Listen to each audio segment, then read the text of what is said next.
কেন্দ্রের রেজাল্ট খান দিয়া তারপরে মাধবপুর যাওয়ার লাগবে আর সোনারগাঁও যাওয়ার লাগবে। এই তামাশা চলবে না, তামাশা চলবে না, তামাশা চলবে না, তামাশা চলবে না ইনশাআল্লাহ। এই মাধবপুরে সুন্নি জনতা, মাধবপুরে শান্তিপ্রিয় জনতা, এবারে নির্বাচন সারা বাংলাদেশের রোল মডেল হিসাবে চুনারগড় মাধবপুরকে আমরা দেখাই দেব ইনশাআল্লাহ। আপনাদেরকে কি করতে হবে? আগের দিন রাত্রে কেন্দ্র পাহারা দিতে হবে, পরের দিন সারা দিন কেন্দ্রে থাকতে হবে। ভিতরে যারা থাকবেন সব কিছু বোঝার পর একবার জায়গা তিনবার গুনবেন, তিনবার জায়গা চারবার গুনবেন, বুঝে হওয়ার পর লাস্টে সিগনেচার দিবেন। আর আমাদের নেতাও বলছে, আপনারাও বলছেন, আমরাও বলি যে 3 দিন 4 দিন পরে নাকি রেজাল্ট দিব। রেজাল্ট তো নির্বাচনের দিনই লইলাম।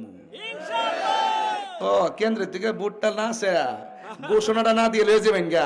আপনি মন চলে 4 বছর পরে দেন, রেজাল্ট তো লইলাম নির্বাচনের দিন আগে, রাত্র আগে, নির্বাচনে বিকাল বেলায়। কথা কোন ঠিক না বেটে?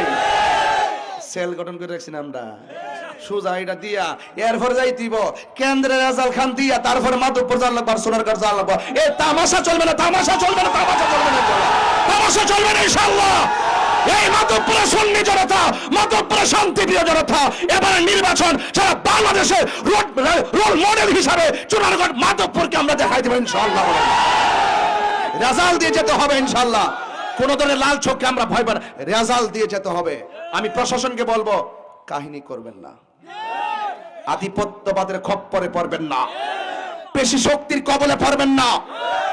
আমরা আদর্শের লড়াই করব, আমরা নীতির লড়াই করব, অধিকার আদায়ের লড়াই করব, শান্তির প্রতিষ্ঠায় কথা বলবো, সম্প্রীতি বান্ধব হয়ে কথা বলবো, চা শ্রমিকদের ন্যায্য অধিকার নিয়ে কথা বলবো। এবং সেই চা শ্রমিকদের যে কষ্ট, চা শ্রমিকদের যে কত সমস্যা, এদের সমস্যা লাঘব করার ক্ষেত্রে শুধু চাপাবাজি নয়, জান দিয়ে মাল দিয়ে তাদের পাশে থাকবো। কথা বলেন ঠিক কিনা? এই সমাজে চা বাগানের প্রত্যেকটা মানুষকে শিক্ষার আলোতে আলোকিত করবো। কথা বলেন ঠিক কিনা? এই জন্য আপনাদের সকলকে বলছি, আমার যুবক পোলাপান্ডি কই, এক যুবক পোলাপান্ডি কই, আমি তোমাদেরকে নিয়ে অনেক প্রাউড ফিল করি। এবার ইনশাল্লাহ বোঝা যাবে যুবক ছেলেদের, এই যুবক ছেলেরা ইনশাল্লাহ এই সমাজকে আলোকিত করবে। কথা বলেন ঠিক কিনা? এই সমাজকে আলোকিত করবে আমার যুবক ছেলেরা। মুরব্বীদের দোয়া নিয়ে বের হবে। লাল চক্ষুকে আমরা ভয় করি না, আমরা অধিকার আদায়ের লড়াইয়ে বানের জলে বেশে আসা কচুরি পানা নয়। আহলে সুন্নাত ওয়াল জামাতের প্রেম প্রীতি এই দেশে সীসা ঢালা প্রাচীরের চাইতে আরো শক্তিশালী। কথা বলেন ঠিক না বেঠে? যাই হোক, আমি বলেছিলাম যাকাত দেওয়ার দরকার আছে না নাই? তাহলে আমার ছোট্ট করে মানে ছোট্ট করে কথাটা বুঝবেন। আপনারা পিছনে দেখেন না, দিকে ঘুরছেন, আবার শুনতেছেন আপনারা? মনোযোগ আছে? আপনারা মনোযোগ আছে? আমি কি বলছি শুনেন, আমি কি বলছি ওটাই দাও। আমি কারণে দাঁড়াইছি। আপনারা বলেন, যাকাতের টাকা, যাকাত যারা দিবে না এদের সম্পদগুলো লোহার পাত বানাবে। এটা কি ক্লিয়ার? লোহার পাতগুলো আগুন দিয়ে, উত্তপ্ত আগুন দিয়ে পুড়াবে, আর ওই লোহা দিয়ে ললাটে, পিঠে, হাদিসের ভাষাটা একটু বলে দেওয়া যায়, নাইলে বুঝতো না। অনেকে বলবে আমি বানায় বানায় বলতেছি, আমি এখানে বসে ওয়াজ রেডি করছি। ফায়ুকুবা বিহা জামবুহু ওয়া জাবিনুহু ওয়া যাহরিহি, বলতেছে ওই লোহার পাত দিয়ে তার ললাটে, পিঠে আগুনের লোহা দিয়ে দাগ দেওয়া হবে।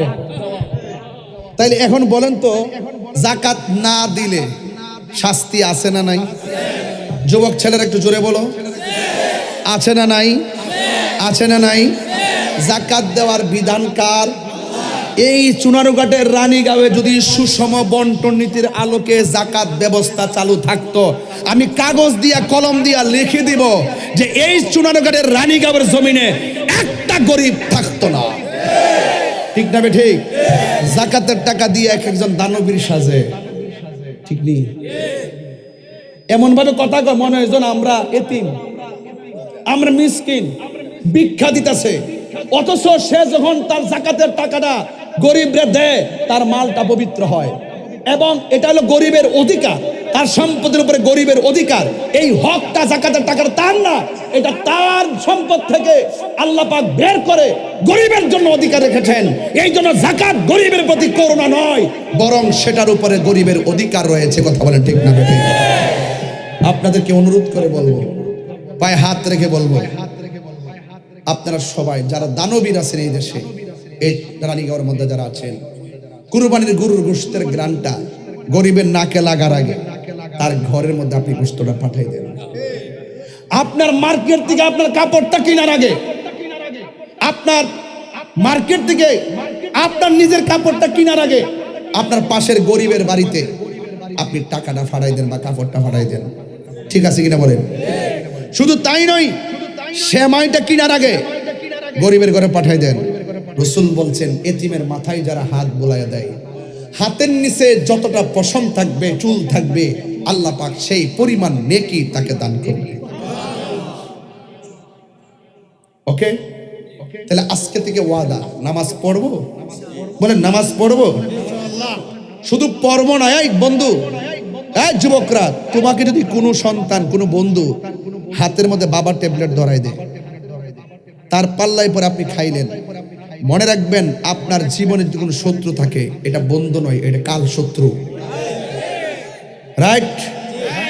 আর আপনার বন্ধু যদি আপনাকে খেলার মাঠ থেকে তুললে যদি মসজিদে নিয়ে যায়, মনে করবে এটা আপনার সেরা বন্ধু।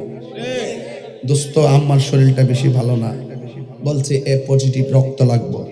দোস্ত, তুই চিন্তা করিস না, আমি আইতাছি, আমি আমার নিজের রক্ত এ পজিটিভ।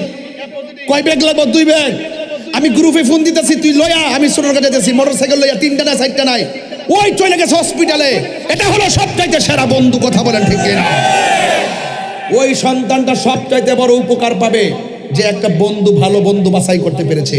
বন্ধু 500 দরকার নাই, বন্ধু 3 জনের দরকার নাই, মনের মতো বন্ধু একটা যথেষ্ট। কথা বলেন ঠিক না ঠিক? আল্লাহ আমাদের সকলকে বোঝার তৌফিক দান করুন, আমিন। আসেন দাঁড়িয়ে নবীর সালাম দেয়, ইয়া নবী সালাম